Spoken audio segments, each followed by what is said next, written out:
사랑하는 형제자매 여러분, 주님의 평화가 여러분과 함께하기를 빕니다. 오늘 우리가 함께 나눌 이야기에 귀 기울여 주시는 모든 분들의 삶에 하느님의 크신 은총이 깃들기를 기도합니다. 이 영상을 통해 전달되는 거룩한 메시지가 더 많은 이들에게 닿을 수 있도록 여러분의 구독과 공유는 하느님의 자비를 전하는 또 하나의 방법이 될 것입니다. 이 거룩한 사명에 동참해 주시기를 청하며 이제 이야기를 시작하겠습니다. 때로는 신의 목소리가 가장 예상치 못한 순간에 가장 평범한 사람의 마음을 두드립니다. 만약 그 부르심이 당신에게 온다면, 그리고 세상 누구도 당신의 말을 믿어주지 않는다면 어떻게 하시겠습니까? 이것은 바로 그러한 한 영혼에 대한 이야기입니다. 20살의 젊고 평범했던 폴란드 여성 헬레나 코발스카의 이야기 말입니다. 훗날 세상이 성녀 파우스티나로 기억하게 될 바로 그 사람의 이야기입니다.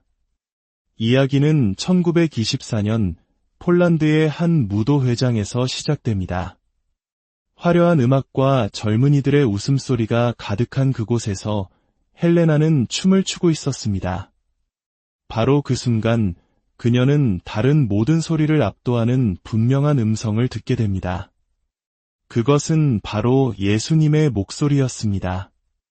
너는 언제까지 나를 외면하고 나는 언제까지 너를 기다려야 하느냐? 세상의 즐거움 속에서 들려온 이 거룩한 부르심에 헬레나의 영혼은 송두리째 흔들렸습니다. 그녀는 즉시 무도회장을 빠져나와 가장 가까운 성당으로 달려갔습니다. 그리고 그곳에서 자신의 삶을 온전히 하느님께 바치기로 결심합니다. 그녀의 유일한 소망은 수녀가 되는 것이었습니다. 하지만 세상의 문은 그녀에게 쉽게 열리지 않았습니다. 그녀는 수녀가 되기 위해 여러 수도원의 문을 두드렸습니다. 하지만 돌아오는 대답은 냉담한 거절뿐이었습니다. 너무 가난해서 지참금이 없군요. 교육을 제대로 받지 못했군요. 세상 물정에 너무 밝아 보입니다. 네 번째 수도원에서도 거절당했을 때 그녀를 돕던 친구는 이제 그만 포기하자고 말합니다. 이 미친 수녀들의 문을 두드리는 건 소용없어. 마을에는 너를 사랑해줄 멋진 청년들이 얼마든지 있다고. 그 순간 헬레나의 마음속에는 깊은 의심이 피어올랐습니다. 만약 주님께서 정말로 나를 부르셨다면 왜 이 모든 문이 닫히는 것일까? 이 모든 것이 나의 헛된 망상은 아닐까? 절망의 끝에서 그녀는 마지막으로 자비의 성모 수녀회의 문을 두드립니다. 원장 수녀는 그녀의 간절함을 보았지만 확신을 가질 수는 없었습니다. 원장 수녀는 헬레나에게 이렇게 말했습니다. 성당으로 가보시오. 그리고 이 집의 주인이신 그분께 직접 여쭈어 보시오. 그분께서 당신을 받아주시는지. 만약 그분께서 그렇다고 답하시면 나도 당신을 받아들이겠소. 헬레나는 성당으로 가 간절히 기도했습니다. 그리고 그곳에서 그녀는 다시 한번 주님의 음성을 듣습니다. 마침내 그녀는 수녀원에 들어갈 허락을 받게 됩니다. 하지만 입회에 필요한 돈을 마련하기 위해 1년이라는 시간을 더 가정부로 일해야 했습니다. 오랜 기다림과 노력 끝에 그녀는 마침내 파우스티나라는 수도명을 받고 자비의 성모 수녀회에 입회하게 됩니다. 하지만 그녀가 꿈꾸던 수도원 생활은 장밋빛이 아니었습니다. 그곳은 혹독한 시련의 장소였습니다. 그녀에게 주어진 일은 고된 주방일과 밭일이었습니다. 기도와 묵상에 잠기고 싶었지만 그녀의 손은 끝없는 허들의 실로 거칠어져만 갔습니다. 다른 수녀들은 정규 교육도 받지 못한 그녀를 무시하기 일쑤였습니다. 어느 날 파우스티나 수녀는 커다란 수프솥을 옮기다가 그만 놓치고 맙니다. 뜨거운 수프가 바닥에 쏟아지고 다른 수녀가 날카롭게 쏘아붙입니다. 하느님이 직접 여기로 오라고 했다면서요. 그분께 이 솥 좀 잡아달라고 부탁하지 그랬어요. 그 말은 비수처럼 그녀의 마음에 꽂혔습니다. 밤이 되면 차갑고 어두운 방에서 그녀는 홀로 눈물을 흘렸습니다. 하느님, 어찌하여 저를 버리시나이까? 이곳의 밤은 너무나 어둡고 춥습니다. 기도와 묵상조차 힘겹습니다. 제 손과 머리, 등이 너무나 아픕니다. 어쩌면 제가 모든 것을 잘못 생각했던 걸까요? 이렇게 당신에게서 멀리 떨어져 있다고 느낀 적은 없었습니다. 그녀는 자신이 하느님으로부터 완전히 버림받았다고 느꼈습니다. 그러나 가장 깊은 어둠 속에서 그녀는 기도를 멈추지 않았습니다. 주님, 저는 당신이 얼마나 바쁘신지 압니다.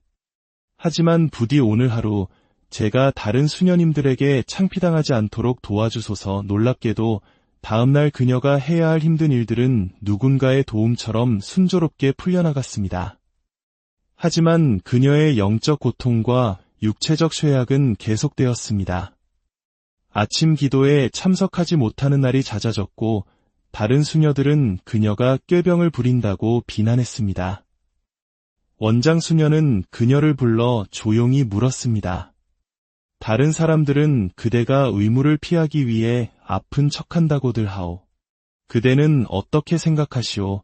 파우스티나 수녀는 자신이 겪는 신비로운 체험에 대해 조심스럽게 털어놓기 시작했습니다. 밤에 잠에서 깨어나 기도할 때가 많습니다. 저는 불길로 가득 찬 안개 낀 곳에서 고통받는 수많은 영혼들의 환시를 봅니다. 그러면 한 목소리가 제게 묻습니다. 나를 도와주겠느냐? 나의 자비는 이것을 원치 않지만 정의는 그것을 요구한다. 그럴 때면 제 영혼은 찢어지고 제 몸도 그 고통을 느낍니다. 죽음과 심판의 위험에 처한 영혼들을 위해 기도하다 보면 저는 완전히 기진맥진해집니다. 하지만 원장 수녀는 그녀의 말을 믿지 않았습니다. 딸이여, 마음속 망상에 속지 마시오. 기도와 일에 더 성실히 임하시오. 다른 수녀들의 의심은 더욱 노골적이었습니다. 한 수녀는 그녀에게 비꼬듯이 물었습니다. 정말로 예수님께서 당신에게 개인적으로 나타나 말씀하셨다고 믿는 겁니까? 하느님은 오직 성인들에게만 말씀하신다는 걸 모르나요? 당신이 성인이라고 생각하는 겁니까? 파우스티나 수녀는 조용히 대답했습니다. 저는 제가 성인이라고 주장하지 않으며 그럴 자격도 전혀 없습니다. 하지만 하느님께서 제게 말씀하셨다는 것, 그것이 제가 아는 전부입니다. 그녀는 자신이 아무것도 아닌 존재, 그저 하녀일 뿐이라고 느끼며 절망했습니다. 그리고 바로 그 절망의 순간 그녀의 삶을 영원히 바꿀 환시가 나타납니다. 1931년 2월 22일 밤 그녀의 작은 방이 눈부신 빛으로 가득 찼습니다. 그 빛 가운데 예수님께서 서 계셨습니다. 그분은 흰 옷을 입고 계셨고 한 손은 축복을 위에 들어 올리고 다른 손은 심장 부근의 옷을 가리키고 계셨습니다. 그 심장에서부터 창백한 빛과 붉은 빛, 두 줄기의 빛이 뿜어져 나오고 있었습니다. 예수님께서 말씀하셨습니다. 내가 보는 모습대로 그림을 그려라. 그리고 그 아래에 예수님, 저는 당신께 의탁합니다라고 적어라. 파우스티나는 충격에 휩싸여 대답했습니다. 하지만 주님, 저는 화가가 아닙니다. 한 화가의 도움을 받게 될 것이다. 이 그림은 경고이자 축복이 될 것이다. 너는 세상이 나의 마지막 재림을 준비하도록 도울 것이다. 아무도 제 말을 믿지 않을 겁니다. 다들 저를 미쳤다고 할 거예요. 너의 장상들에게 이야기하여라. 내가 그들이 너의 말을 듣도록 도울 것이다. 하지만 그녀가 이 환시에 대해 이야기했을 때 돌아온 것은 차가운 조롱뿐이었습니다. 다음에 그분을 만나거든 기적을 보여달라고 해보시오. 당신이 끓이는 수프나 좀 맛있게 만들어 달라고 하면 어떻소?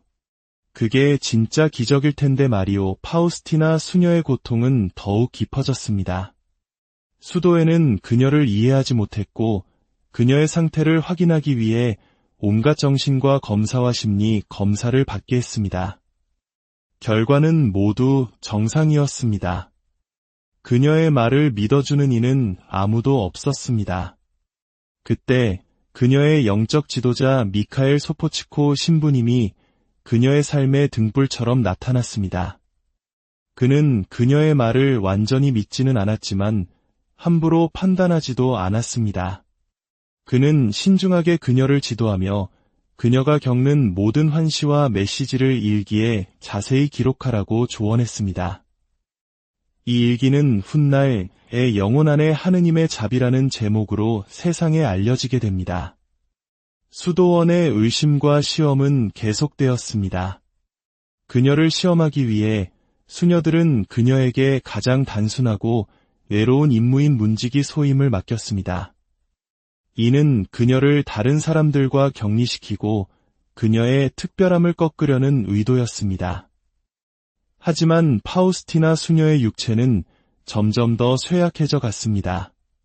항상 아프다고 불평하며 힘든 일을 피한다는 비난 속에서 마침내 진실이 밝혀졌습니다. 그녀는 당시 불치병이었던 결핵에 걸려 있었던 것입니다. 병상에 누워 죽음을 앞둔 그녀에게 예수님께서는 인류를 위한 가장 중요한 메시지를 전해주십니다.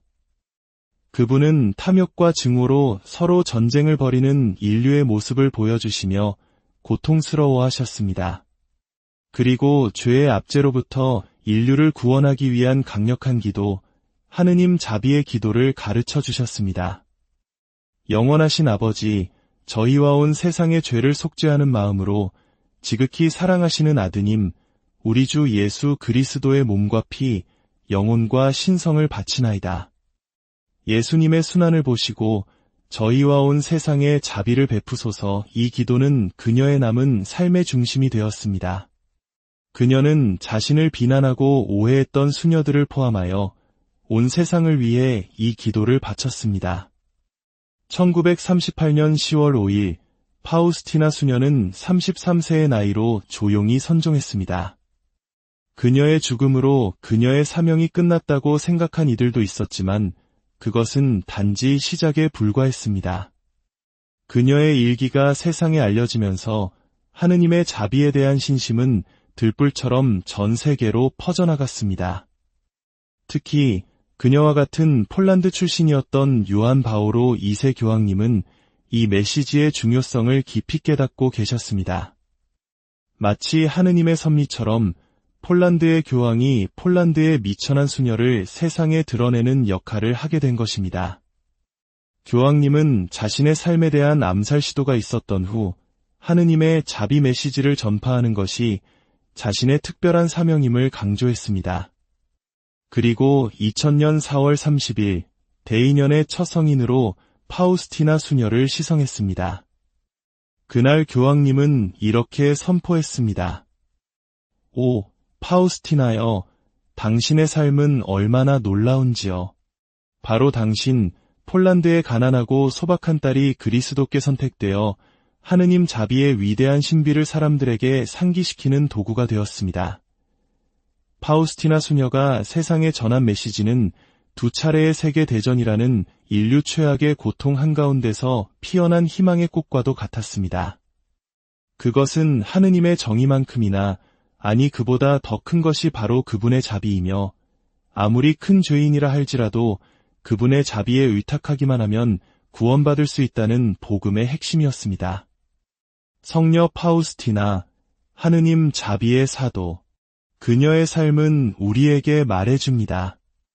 가장 평범하고 보잘것없는 삶이라도 하느님의 부르심에 온전히 응답할 때 얼마나 위대한 도구가 될 수 있는지를, 그리고 가장 깊은 절망과 고통 속에서도 그분의 자비에 대한 희망을 결코 놓지 말아야 함을 말입니다. 오늘 이 이야기를 들으신 모든 분들의 마음속에 성녀 파우스티나의 전구를 통해 하느님의 무한한 자비가 강물처럼 흘러넘치기를 기도합니다. 예수님, 저희는 당신께 의탁합니다.